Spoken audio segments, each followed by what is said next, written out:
And then the sneezing, I was like, maybe it's just allergies. So, and then this morning I woke up and I felt, I don't know, like I had a headache and I was so thirsty.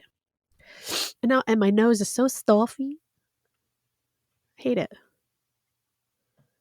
Don't feel good. Trying to weasel your way out of the show, I see. I'm not. I'm here. Trying to set a standard that's saying don't expect much from me today, I see. Okay. Yeah. Trying to. Don't expect much from me. Yeah, I've got nothing to offer. I have a stuffy nose. You should write a book about it. You should write a book. It makes you feel, like all that congestion in your face. It makes I don't know, it just makes me feel like, bleh. I was saying you should write a book about it, since that's what people like to do these days. I'm experiencing this thing that billions of people before me have experienced, but I'm going to write a book about my experience. Is that what happens? Yeah. People writing books about experiences?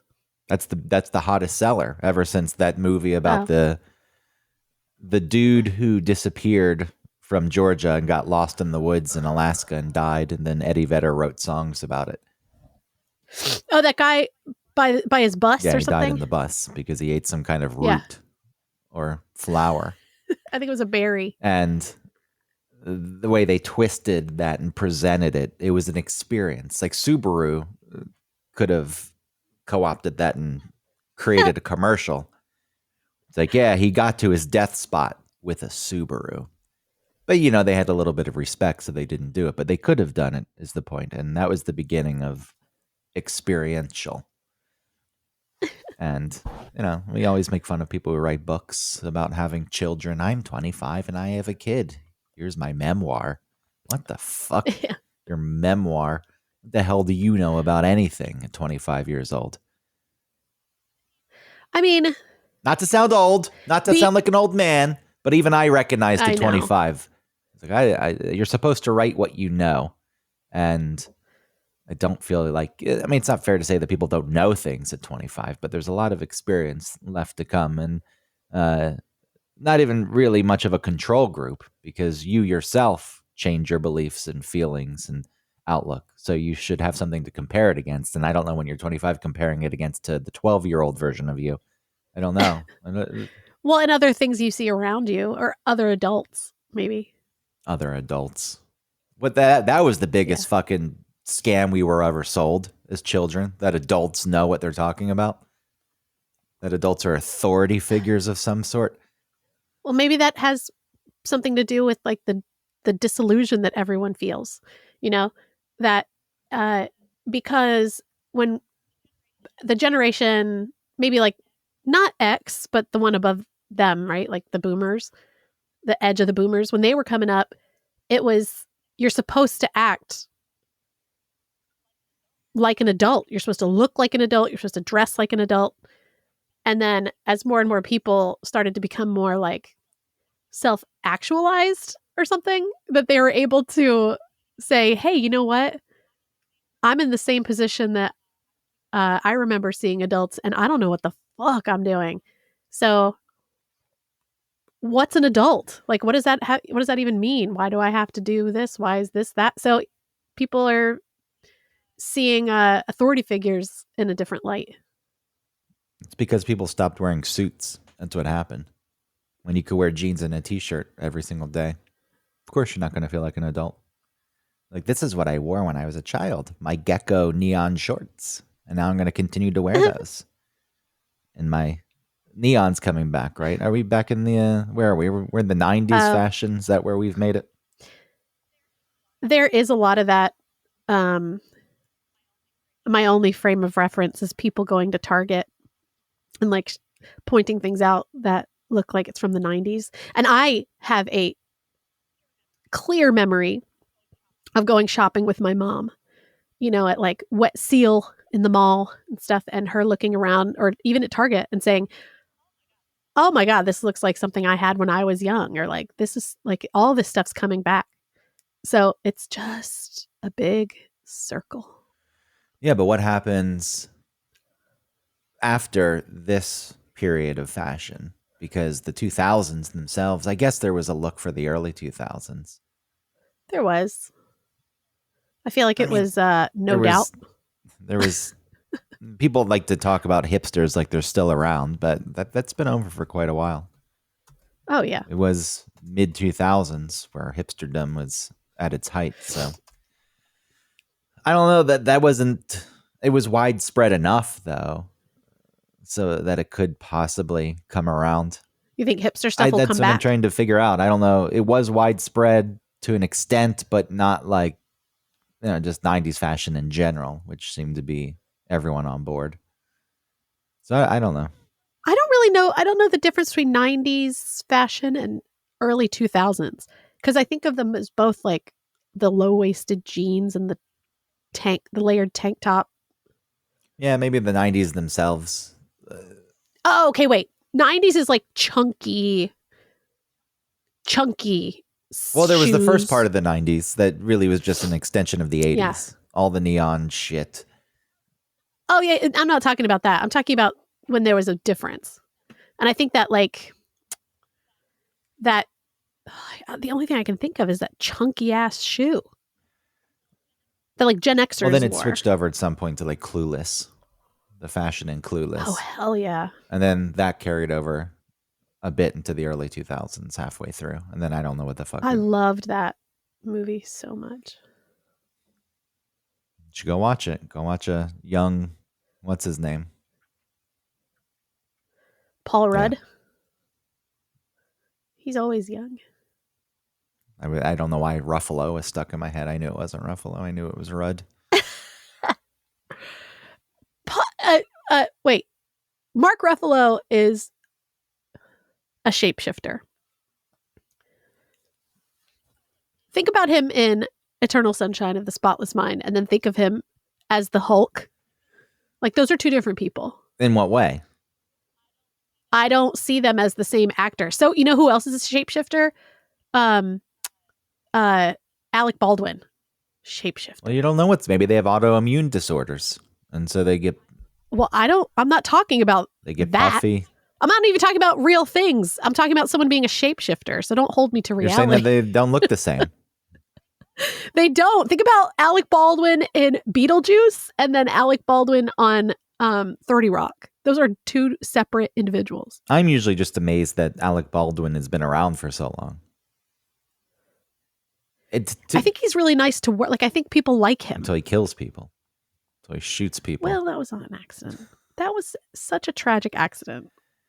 He should not be held accountable. Well, as a producer and not getting the proper... if he were just an actor, I would agree with you. But as a producer on that film, being in charge... But as a producer, that just means he has money. He's not. No, he's also doing on anything. set, and it doesn't matter if you just have money. There's a level. But he's not in charge of like wrangling the firearms expert. You make sure everything is airtight. You don't skimp on things. But not when you're a celebrity and you're a producer. Why are you making excuses? Because I'm talking about reality. So am I. There's a level of professionalism that needs to happen on film sets, and when it doesn't, bad things happen. Like the person who got caught on the train tracks in Georgia and died because they were... Fried green tomatoes? No. There was a film shooting with a very low budget, and they were shooting on these tracks they shouldn't have been on with like a bridge, and someone died because, we're just trying to skimp here. And I get that it can be expensive to make movies, but especially when you're at the level of Alec Baldwin, and it's like, you just spend the money that needs to be spent, especially when you're dealing with guns and other things that could harm and injure people. I feel like as a celebrity and being a producer, like how many producers were there? I don't know. He was like, he was like executive producer though. He was in charge. He was top. Executive. I feel like it's just an honorary title. He doesn't really do the job. I don't know why you're defending this guy so much. Like, to me, Alec Baldwin's a guy. When I say I'm surprised he's been around for so long, he's never lived in my consciousness. He pops up, I'm like, oh yeah, him.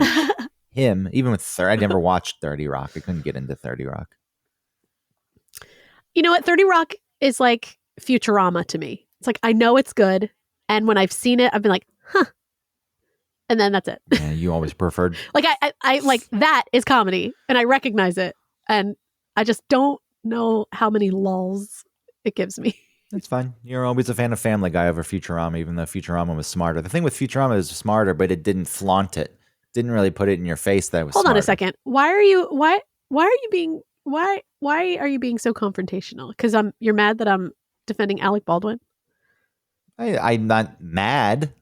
I took a stance, something I take pretty seriously, and you're like, oh, it's not his fault that somebody died, that somebody just went to work and never came home. It's my opinion.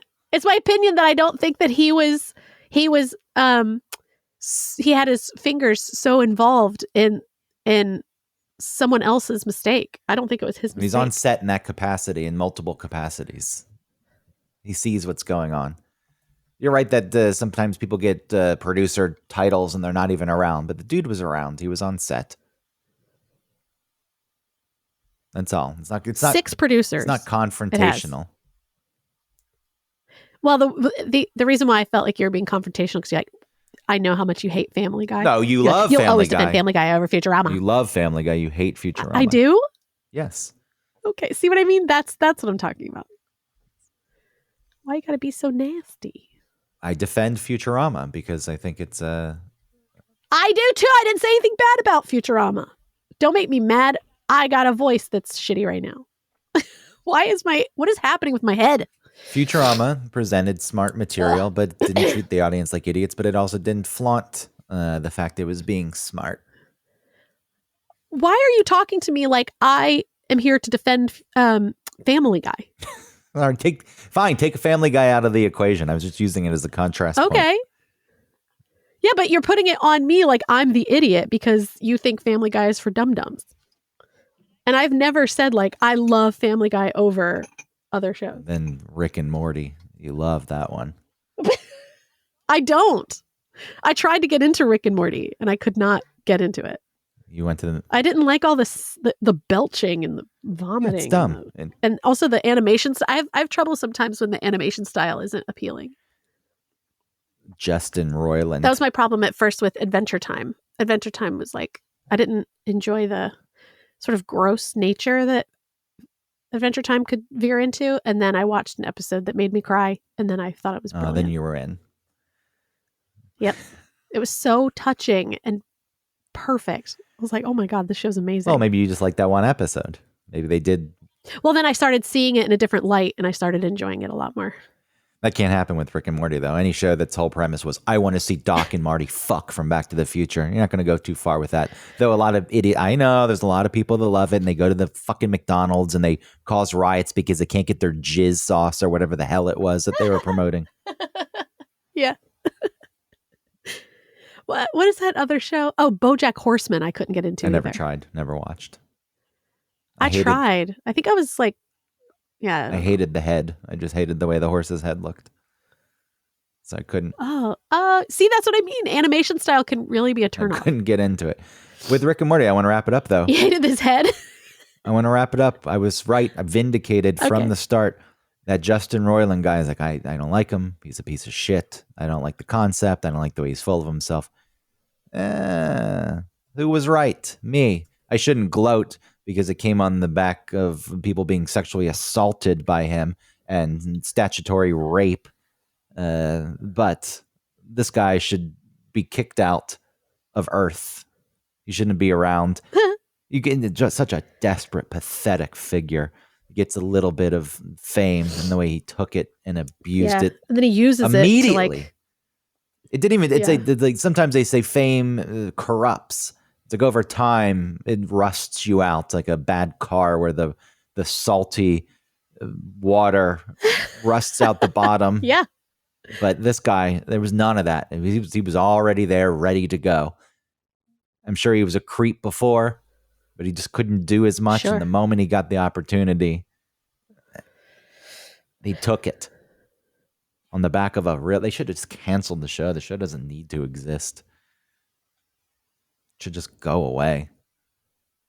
How can people even enjoy it when it's an obvious ripoff of the characters from Back to the Future. I know that their adventures are totally different. Fuck their adventures. Well, yeah, Fuck it's just their the way adventures. that I don't give a shit. it's just the one guy that looks like that. The other one. And maybe the voice, I guess, of Rick. I'm also very protective, as you know, of Christopher Lloyd. We've done a whole episode. Oh, true. Apple. On Christopher Lloyd and his brilliant acting. He showed up for some promo shoots of the Back to the Future musical. Uh-huh. Maybe he was excited about it, but if I were the person who starred in the movie, I guess I wouldn't be opposed to the musical. But after seeing the musical, I'd say, you didn't really... The music sucked. You saw it? I saw it when it was in London. Did you go there just for that? No, when we were over there, it was kind of a whim. Yeah. Okay, the Back to the Future musical. Why did the music suck? What style was it? I can't even tell you what style. I have no memory of it. That's how much it sucked.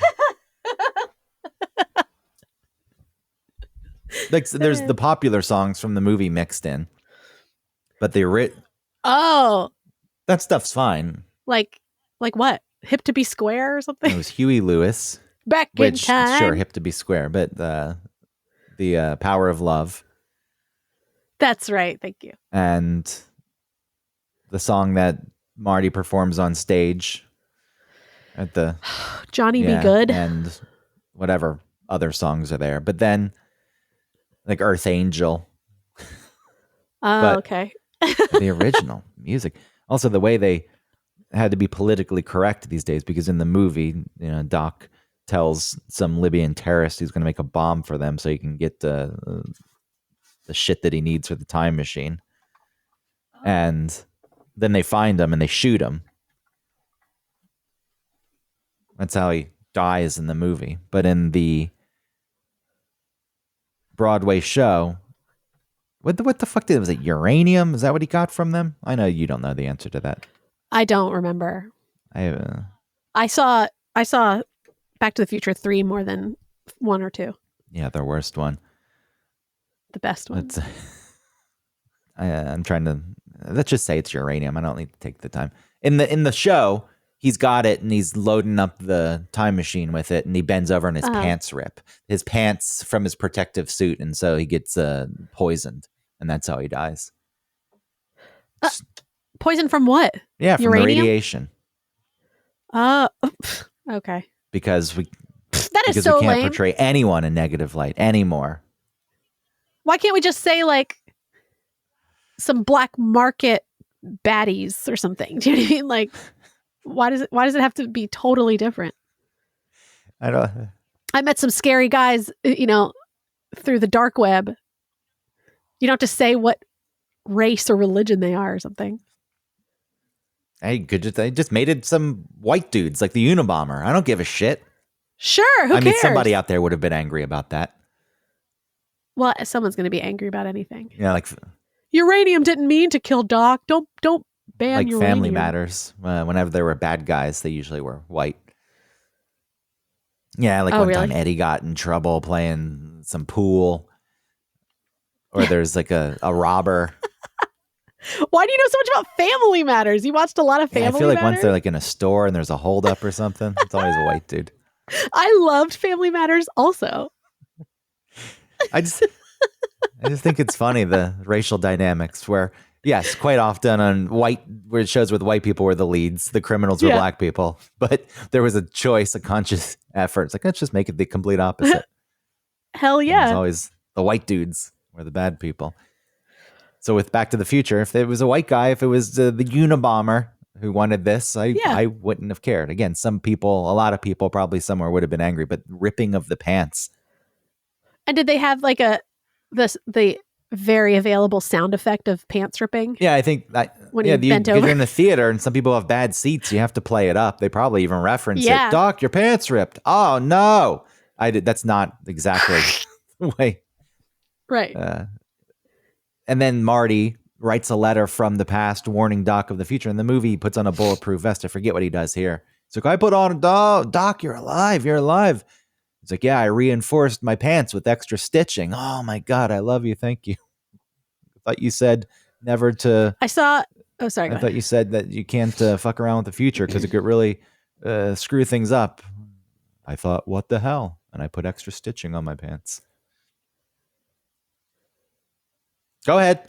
I saw some clip from Beetlejuice and the musical, and I just hated it so much. Yeah, it was fun. It was like, the chorus going, Beetlejuice. He's like, yes, Beetlejuice. Yeah. Like, huh? It was actually, Stop it. It's actually, I mean, it's one of those shows when it first came out. It's like, what the fuck does this exist for? And I went to see it, and it was yeah, you saw it though. You liked it. Pretty fun. Yeah, I thought the sets were cool. Look, whenever they put those promos together too, it's overacted. They're so over the top. Even like the Phantom of the Opera stuff is so melodramatic and stupid looking. Yeah, it's never presented well, which I guess in theater you are overacting to an extent, and when you're in the theater, it doesn't. There's a good line. Point. Like, obviously, you can overact, and everyone knows, but you have to convey things a little more animatedly. And I'm sure, like you said, in the theater, I would have fun watching Beetlejuice, and I probably would hate that I was having a good time. Like, oh, dang it, they got me. But this is fun. That one was fun, and again, compared to Back to the Future, which the effects, if they worked properly, would have been cool. The DeLorean and the flying and the final scene with the lightning and Marty having to get back. But, they had technical difficulties, and the whole thing was delayed for 15 minutes when Doc was standing on the clock tower and the lightning was striking. And it's like, and then house lights come on. It's like, please excuse us while we deal with technical difficulties. So I hope they got those straightened out. I haven't read anything about it. If I were Christopher Lloyd and I had seen the show first, I probably wouldn't have been posing for those promo pictures. But maybe he posed with them. But you can't not. I think when you're as established as he is and you're as old as he is, you can say to the people like, that kind of sucked. Sorry. I don't think you can. He has a reputation, and I think he's like a nice guy, so he doesn't want to do that.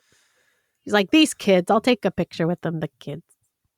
It's funny because he was aged in Back to the Future. I just always have viewed him as an old man. Yeah. For decades, for 40 years now, Christopher Lloyd has been Doc. He's been an old man. I mean, he's always like, outside of Clue, I feel like the most I know him from is Back to the Future and Addams Family. Even at least as a child, like growing up. Even in 1955, he was an old man when Marty went back. He was always old. Oh, yeah. Anyway, we don't need to. He was never. We don't need to. I hear what you say. I'm not trying to dismiss it, but we have a whole episode on Christopher Lloyd, so I don't feel a need to rehash. It's a strange one. You're like, hey, sometimes in conversation, the same things come up, but I feel like doing two shows on Christopher Lloyd would be something. Maybe something special. Who knows? Yeah. Yeah, I don't know. So anyways, we'll never know because you're worried about it. I'm not worried about it. There's not worry to think about putting together a quality show. And I think about the last show. We didn't even do an official intro. I'm not saying we need one. I loved the last show. Yeah, but we haven't done an intro for this show either. That's true. Ready? Let me get the proper music dialed up. No, play the Friends transition music. Oops. See, I can't get it right. When I'm trying to get it wrong, I get it right. When I try to get it right, I get it wrong. When I try to get it wrong, I get it right.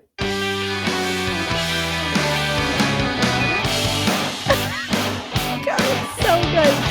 Welcome to One Topic, where we stick to one topic. My name is Autumn Fisher. My name is Greg Russ. Anyone who has a Rodecaster knows this fucking song because it comes as a preset. It's very embarrassing. In the industry, so good. People would laugh at me for having a Rodecaster. They'd say, "Oh, really? That is not. It's no bueno. That is not a professional piece of equipment. That is consumer grade. Aww.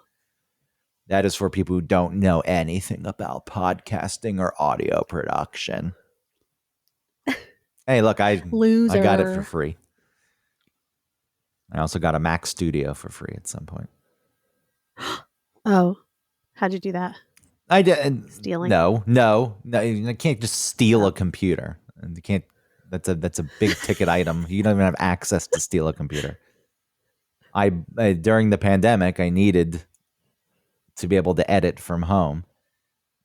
I got this crappy computer that I've been using for years, this new one that I bought during the pandemic that I still record on this show that didn't work. It was an actual lemon, and I never brought it back and just thought, I deserve to have a shitty computer. I deserve to have wasted $1,200. But because this one couldn't do anything, I needed to get another computer. And I had clearance. I was allowed. I got the computer on the company's credit card. And then IT, it just kind of fell through. I don't even want to talk about this because they're going to know if someone's going to hear it. And then it... well, don't talk about it. It was at the previous company anyway. It wasn't even... it was pre-merger. Oh, okay. Pre-merger. So this was a company that's no longer in existence. And they just... Because usually they'll take those things and tag them and put kanji on them, which is some kind of program where they can control the computers remotely and shut them down and update them without your knowledge. So... I've got a... Yeah, I think that I have a computer from the station that I'm not using. And I think that they can brick it. Yeah, they can. On their end. If you quit, if you're let go. I can't do anything with it. I can't download stuff on it. So. Yeah, that's a shame. I know. I really looked into how to hack through that. You can't. And I couldn't No, there's zero way.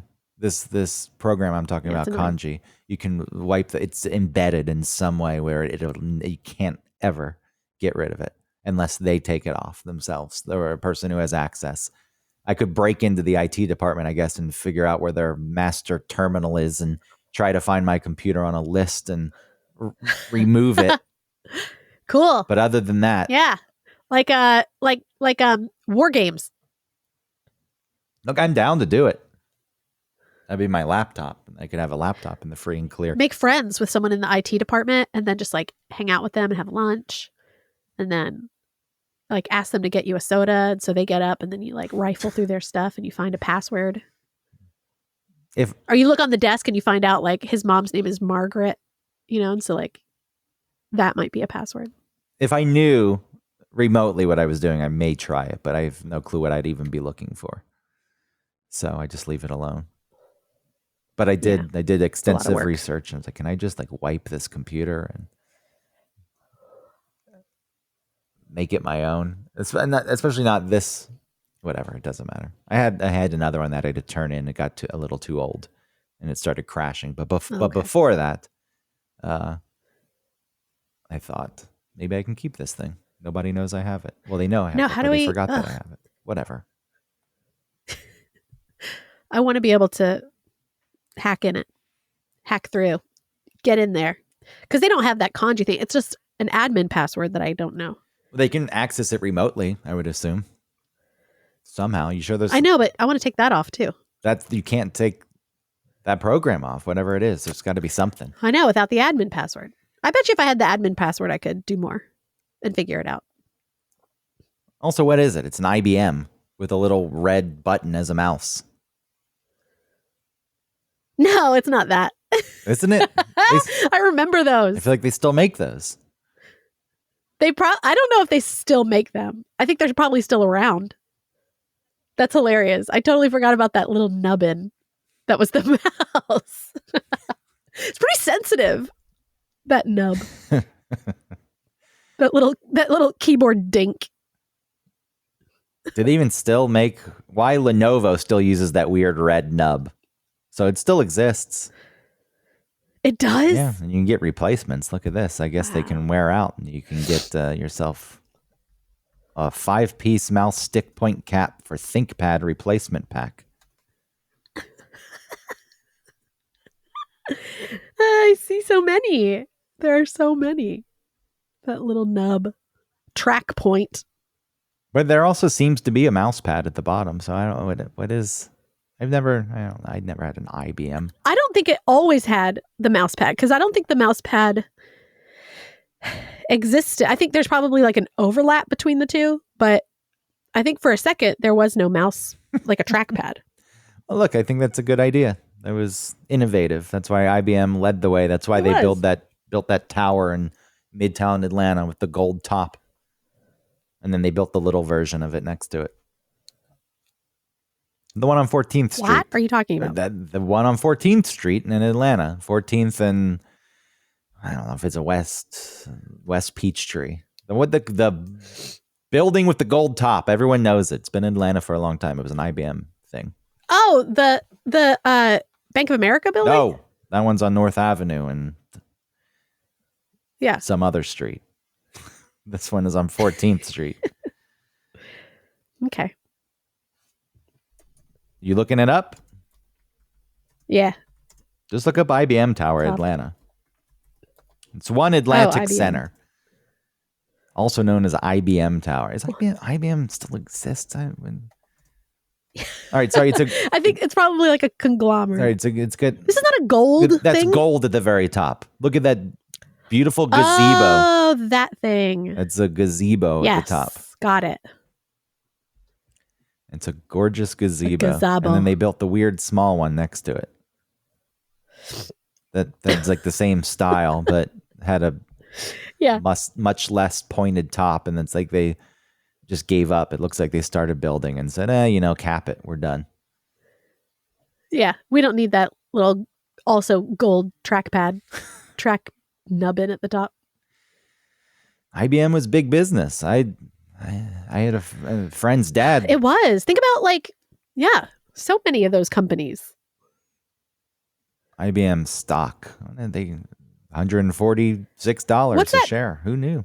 I didn't know they still made shit. What was that? What was that company, that computer that made like the cow? It was Gateway. Like computer Gateway. Remember Gateway? Yeah, Gateway's really sold themselves as like some top of the line shit, but I don't know if they were. I think that was marketing because you remember the cow. Gateway computer. I'm going to see if I can buy a Gateway computer. IBM's one of the world's largest employers. So that's what I'm saying. I think that they do so much more. Damn, you can still get a Gateway. I got a Gateway. I guess IBM, so they continued with like technologies and stuff, but they just don't put out hardware and products anymore, like straight up consumer. Yeah, I don't think so. Products. I figured they went under because I had a friend whose dad worked for IBM growing up and he got fired. And I thought, for whatever reason in my mind, that signified the end of IBM. I was like, I guess they're not doing well. And then they kind of disappeared from the scene and things like Gateway popped up. And Wang. Wang. Yeah, Wang Computers and Packard Bell. And unfortunately, I had a Dell. I enjoyed the Dell. The Dell was fine, but I hated the... Oh, yeah, Dell is fine. Dell dude. Oh, Justin Long? That guy is... Is that the Dell guy? He has a name. The dude you got a Dell. I didn't know he had a name. I would prefer him not to have a name because it humanizes him. And in my mind, the violent... Well, it was him and a friend, right? It was like the guy in the suit versus Justin Long. Right? Dude, I just remember he was an idiot. He was supposed to be the selling point. He's like, the Dell. Oh, it's not him. This is Ben Curtis. Dude, you're getting a Dell. He made shitloads of money doing that. Hell yeah. He's an actor. He made so much money. It made me want to throw my Dell into the pool below. When I lived at 1660 Peachtree, I was like, I hate the fact that I have the computer that you promote. I imagined him showing up in my apartment. Like, let me see your Dell. He was part of... He played local population in Grand Theft Auto 5. I don't know what that is. Just like a person, I think, probably on the street. Like, I got to get home to make muffins. Oh. You know, like when you pass somebody on the street. I was thinking it was a rapper. They say weird shit. I was thinking it was a rapper with a name like Local Population. Oh, yeah. That's a kind of cool rap name. Oh, so he was just doing non-playable characters. Get out of my No way, homie. Stuff like that. Non-playable characters, which is the trend these days. Those weird TikToks where women also have OnlyFans, which fine, but they also go on and people feed them corn and they say, yum, corn, yum, corn, yum, corn. That is so, yeah, like, thank you, ice cream, good. Yeah, that's Ruff, ruff. that's big time money. I bet they make more doing that than the OnlyFans. It is quite the... I'm going to start sitting on cakes to make money. Leaving skid marks. People are going to say, I want it to be white frosting so I can see the contrast of your dirty ass. Yes. I need to see exactly where it went up your crack. And if I can't find that distinction, I am not paying you for that cake. It's too late. You already paid. You're behind the paywall now, bitch. It is doing the non-playable character thing to OnlyFans and doing hardcore porn. It's an interesting. I don't. I guess you already have a built-in fan base. Are they two totally different fan bases? I think they're totally different. Well, because there's got to be some crossover. No one ugly does this, right? There's not like a really ugly person doing the non-playable character that has millions of followers. No, but I don't think that they're doing the same things over at OnlyFans. Is that what you mean? No, I know they're not doing the same things. I'm just saying, going from the non-playable character thing to hardcore porn on OnlyFans, I find I don't even know how to lump those two things together as a career. Oh, it would be a Venn diagram, right? Of people who consume that. There'd be like me, who doesn't need to pay to see that girl that's doing weird things as a NPC going over to OnlyFans to watch her do something dirty. But then there are other people like, she's so hot, I want to see what it looks like up her butt. And then they watch that. Yeah, they simp for her too. They do. Don't you talk to her like that. I buy her OnlyFans, so they go on the TikTok live streams, I think. And yeah. What does simp mean? It's just kind of... I'm sorry, not what is it, but is it sympathetic? No. Simple? No.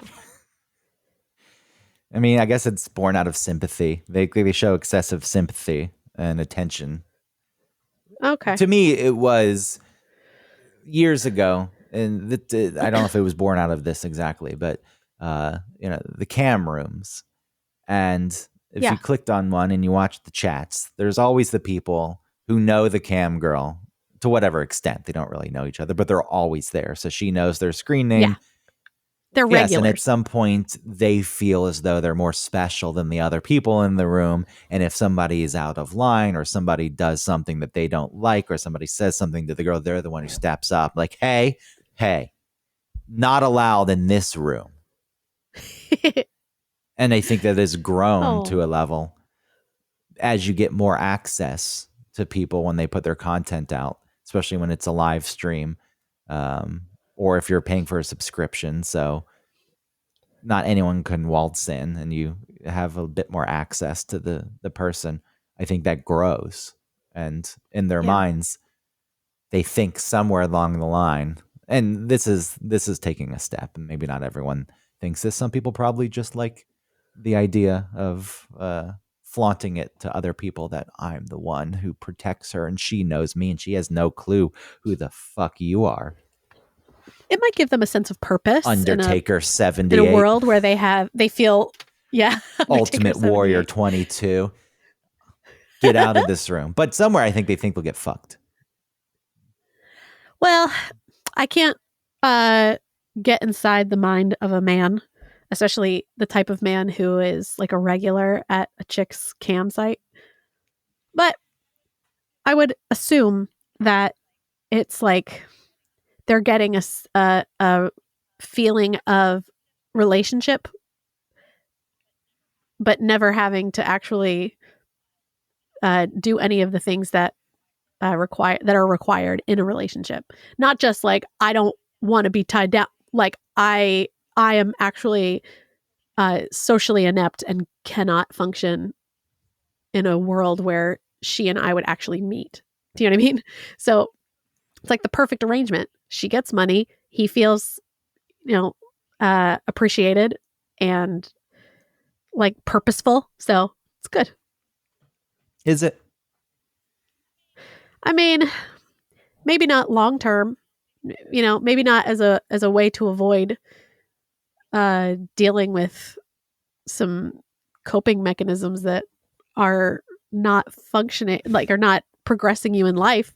But if it's okay for now, then I guess.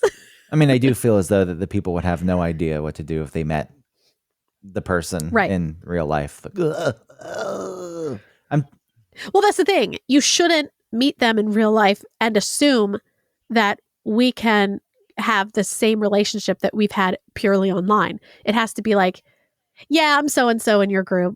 It's so nice to finally meet you. And then that's it. You know what I mean? You can't be like, and we should hang out and we're friends now, right? And I'm going to hang out next to you for a lot longer than I should. It's like Dr. Joe on our show. Damn.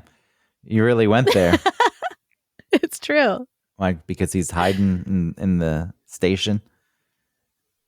Well, he just like hangs out a little too long. Like at the live shows, he just stays in pictures and stuff. And I feel like someone would go home and show, like, yeah, I met the doctrine people today. And it's like, who's that? Oh, that's Dr. Joe. Is he a part of, the doctrine? Like, this part of the no. I mean, he's somebody who comes on the show. I don't know. I do imagine him just sitting in the corner of the studio. And why are you here today? I got no reason. Just hoping you bring me on the air. Yeah. And I get, like, again, okay, do you? But also, I just wouldn't do that. I feel like it does not feel good to me. It feels desperate. I have no further comment on that one. It's too close to home. Bless his heart. Yeah. Samia. That's the thing. I have opinions, but I don't, it's like, whatever. Do whatever you want. Why is TikTok such an annoying thing to search on? Like, if you don't know the person's name, but you get close. Yeah. I can't. It is I'm hard. looking for one of these stupid, non-playable character. We need a fucking producer. I need some person who just sits off to the side. Look it up. Look it up for me now. I don't have time to do this because I'm talking. It's wasting. I can try and look it up while we're talking. It's because there's the non-playable character thing where people just walk around the streets and hold their phones and have those inane conversations. I got it right here. I got it. Bing, bang, boom. I got it. Right. No.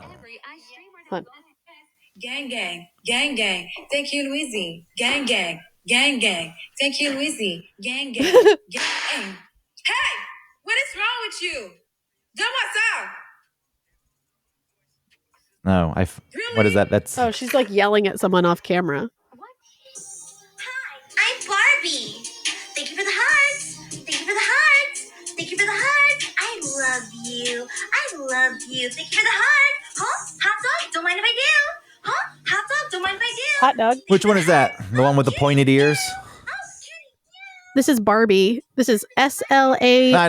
No, Slay Riz. Don't promote anyone. I don't want anyone. People can find these chumps on their own. Yeah, yo, what's poppin', yo, dead ass? You shitting me? Oh my god. The first one you had, what was that? Pinky. So That was embarrassing. Pinky someone. I'm not going to promote the whole name, but you could find it. Yeah, she's kind of. She mean. invented it, though, I think. And so then you get these warring factions. No. That Japanese girl did. No. Absolutely, she did. No. You need to look into this. There's Yeah, warring factions. Some people say that. Oh, is that right? Remember that girl? I used to send her to you all the time. I was like, I can't stop watching her. She's so weird. I don't know if I ever watched it. I didn't have. Were they TikToks? How? Yeah. I don't remember. I mean, I watched them. Yes, I remember. Don't shut down. Here she is. Hold on. Oh, she's not really doing anything. She's just like being cute. Well, yeah, I can't find it. Well, now. ultimately, good for these people, I guess, in some way. Oh, here we go.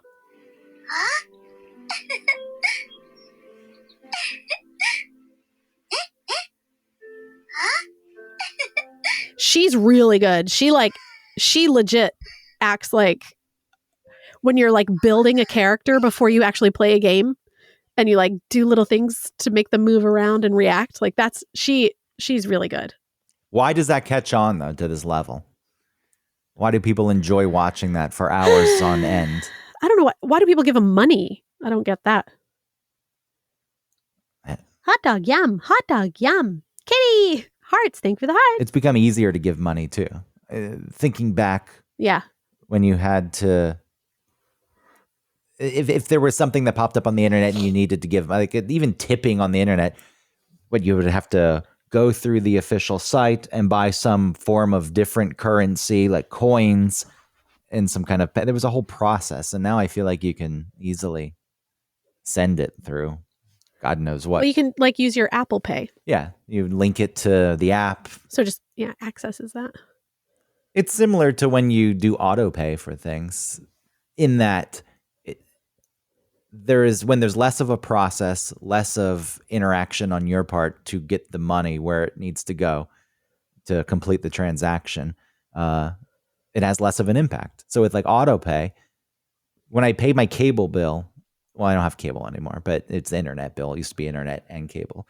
When I would pay that manually every month, I'd be, God damn it, they're so fucking expensive.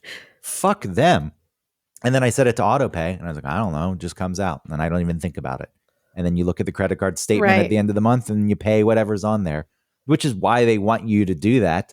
It's why they will offer discounts quite often. Like, hey, $5 off your bill if you enroll in auto pay now. Until they get you and they get enough people. And then at some point they pull back that offer, similar to what T-Mobile did, where they offered you $5 for auto pay. And then they decided, well, if you're not linking a debit card, then you can't get the $5 anymore. Because yes, there are transaction fees that come with credit cards. But how many times has T-Mobile been hacked? I'm not giving you direct info where someone can just waltz straight into my bank account to continue to make to save $5 every month. It's a shitty move on your part. So desperate for money. The uncarrier is what they call themselves. We're not like the other ones, except you're exactly like the other ones. So stop fucking around and just come out and say it. I'd respect you more. T-Mobile feels very low rent. Well, I had Sprint, which was really low rent, but that was part of the reason. Not for maybe not at first. It worked in cities. Like Sprint's coverage wasn't the best if you traveled across the country. Right. But it's like I wasn't. It's like even if I was traveling, I was going to cities. So I liked Sprint. It worked well in New York, especially. They had good deals. I remember AT&T was like that too. And like it wasn't good out in the country. Yeah, they continued to build their network. And T-Mobile at some point came in and took over Sprint. T-Mobile. There was some other merger. Was it with AT&T? There was some crazy thing where AT&T was going to acquire T-Mobile. Then it was blocked by the government.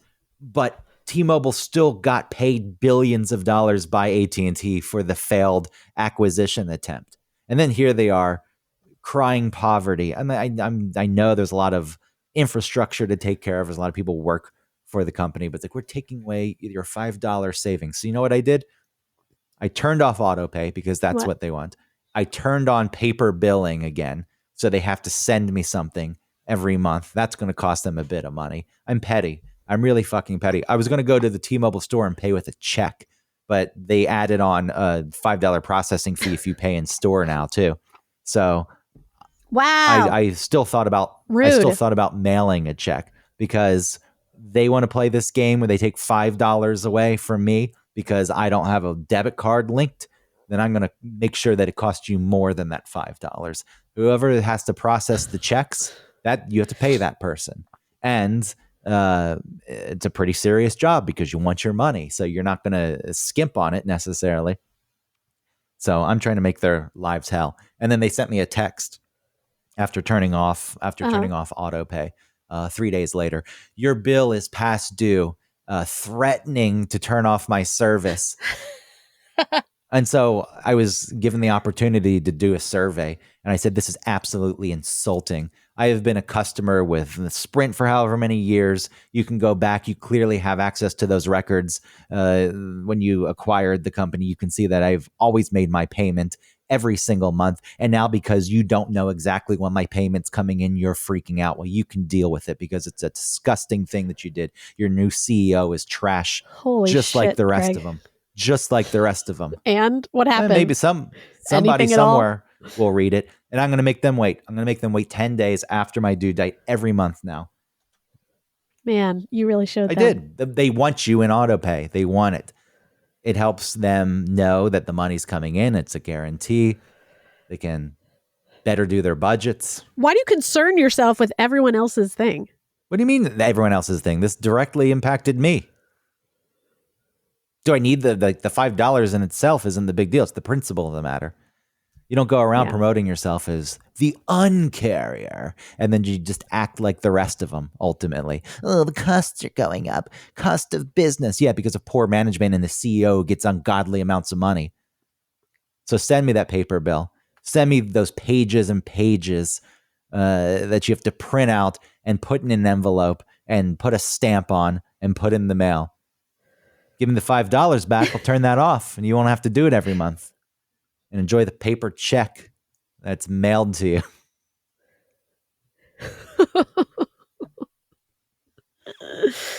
I don't have that drive. That feels like a lot of wasted energy. Oh, it's a lot of focused energy. It feels good because these corporations. No one said it wasn't focused. It says wasted. Corporations just shit all over you and nobody does anything. And I know that it's not ultimately going to change a thing, but any little battle I can fight. It's like, Uber coming into the market.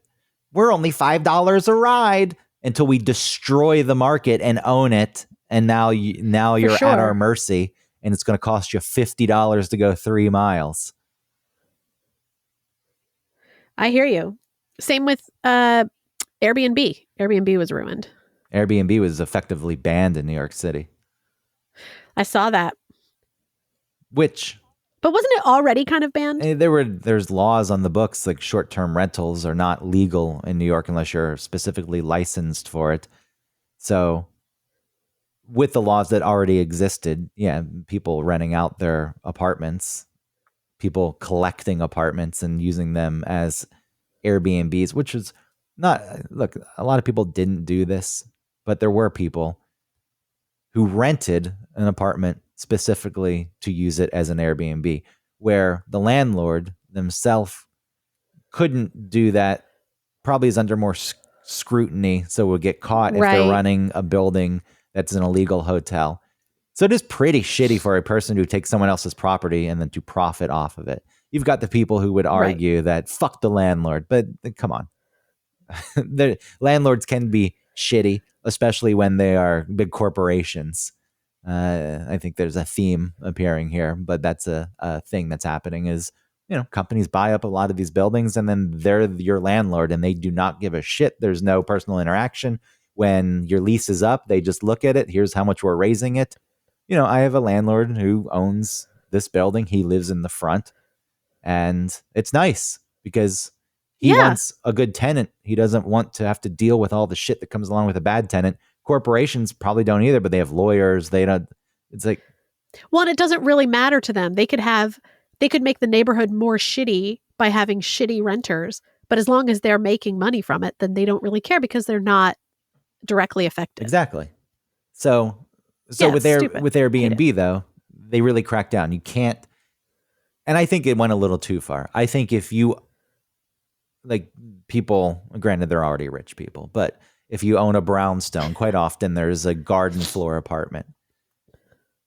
And if you own that building, I don't see why you couldn't use your bottom floor apartment as an Airbnb if you wanted. Some people rent it out. Some people keep it for themselves. But it's your building. I don't see why that's necessarily an issue. It does remove an apartment theoretically from the market, and there's already a housing shortage in New York. So that's one of the things that people... That is true. I mean, there just doesn't seem to be any principles or ethics when it comes to business operation. No, you get as much as you can as quickly as you can. Yeah, it's horrible. I got mine. That's everyone's just trying to get theirs. That's all they want. And once they get it, it's like, fuck you, I got mine. Not when it's little, not when it's small necessarily. What do you mean? But definitely, like, as it gets bigger, then that seems to be the case. Some people start businesses just because they want to sell it. They want to flip it, in essence. I'm going to create this thing that a bigger company is going to buy, and then I'll get rich, and I won't have to think about it anymore. Other people, sure. There's plenty of people that open businesses, and they just want that to be their lives. Like, it would be kind of cool if you owned a bookstore and you lived above the bookstore, and that was your life. You're like, I don't know. I just run that store, and it pays for my life, and there's still people out there. It's harder to do just because cost of living is so insane. So it's not the opportunity to do that doesn't present itself as much as it used to. I like that idea. I'd be down for something like that. Yeah. Airbnb, though. You want to live above a bookstore? Yeah, that would be nice. Airbnb, though, in general, I am on board with the banning.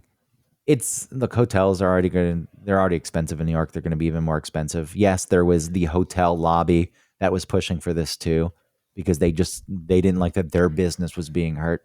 So it's not a black or white issue. I'm not fully on board with the hotels, but these Airbnbs. But you're right. It did take away from people's ability to rent an apartment, and it also drove the rents up. And if you lived in a building that somebody was renting it, that would suck. Right. Luckily, I never did. But if you lived in a building where the apartment next to you or across from you was an Airbnb where the people don't even show up, they just put a lockbox outside. Like, yeah, just show up. Here's the code and go in, and people in and out constantly. And usually people in those... Yeah, different types of people, whether they're like noisy or if they're shitty because they don't give a shit because they're just renting it. Yeah, and there's all kinds of people. Some people, there's plenty of people probably would go in and respect the place and respect that it's a building where people live. But there's people that don't, and even if it's 10%, you're going to be dealing with that on a pretty regular basis. So overall, I'm glad that they banned it. Airbnb's not. How's it? Well, fuck Airbnb. It's the same. Like, you go on there and it says $75 a night, and then that one night includes so many fees. It ends up being like $250. Yeah, well, you know what Airbnb did? They changed it so you can click a little button and it'll show you the full price up front. So you don't have to click through and then be surprised. It doesn't change the fact that people are charging $300 for a cleaning fee while also giving you a list of chores to do. Yes! Fuck that shit. Are you nuts? There was a time we were... Get the fuck out. I got a bad review in an Airbnb once because they said we left the kitchen messy. Uh-huh. The garbage can was small. We were there for, like, this was a film. We were traveling for a shoot, and 3 of us were staying in this Airbnb.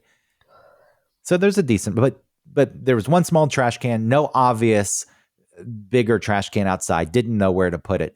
So kind of just compiled everything in one spot near the trash can, though. But it made it nice, put things in other smaller bags. So whoever had to clean it, it wasn't a hard thing.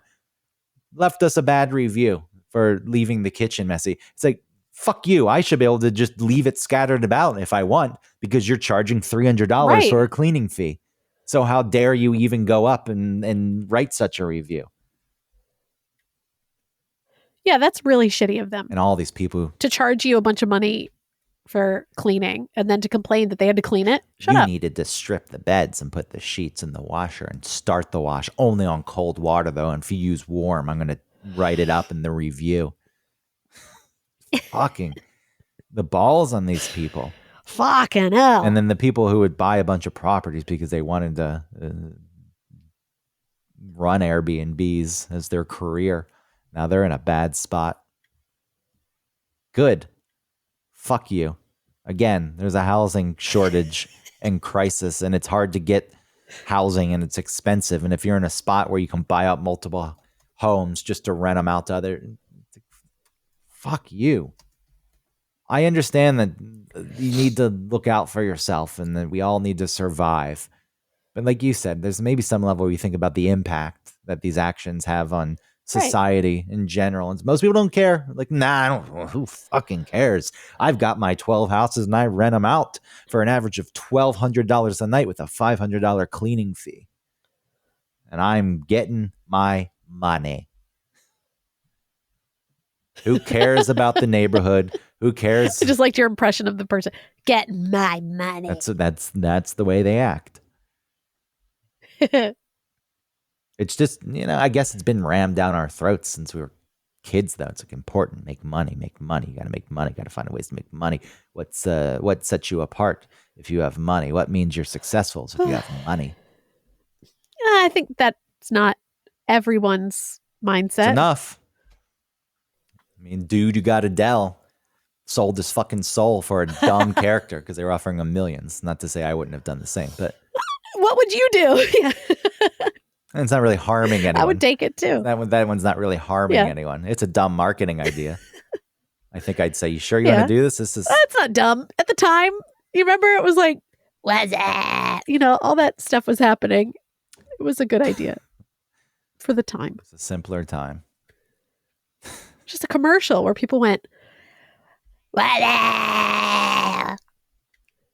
Wah-da! And it was the evolution of the frogs. Yeah.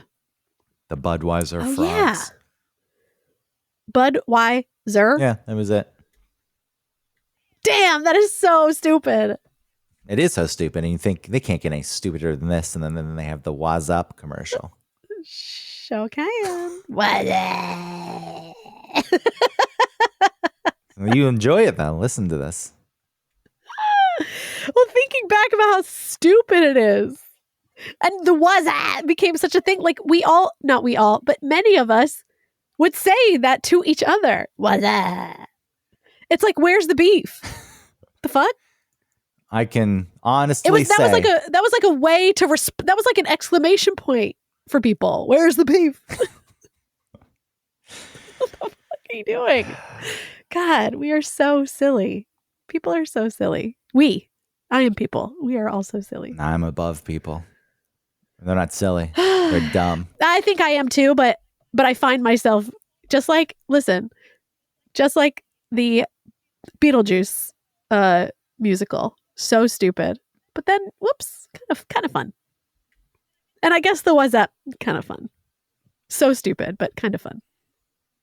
If we're comparing it to big corporations that are trying to destroy the fabric of society, yes, I would go for the was up guys. I would prefer that, even though it was from a big corporation, from the minds of some marketing guru at the big corporation. Woo, just like high on Coke, so much Coke. It'll come back around when content was clearly created by people who are high on something. We had to move away from it for a bit. Yeah. We had to get Adderall maybe now. We had to get into the golden age of television where there were serious dramas, and that was nice and enjoyable. Then we had to get into the social responsibility era of television. But it'll come back around. You said earlier things are cyclical. They really are. I guess that's the dog is barking, which signals the end of our show. I got to pull up the proper music. Hold on.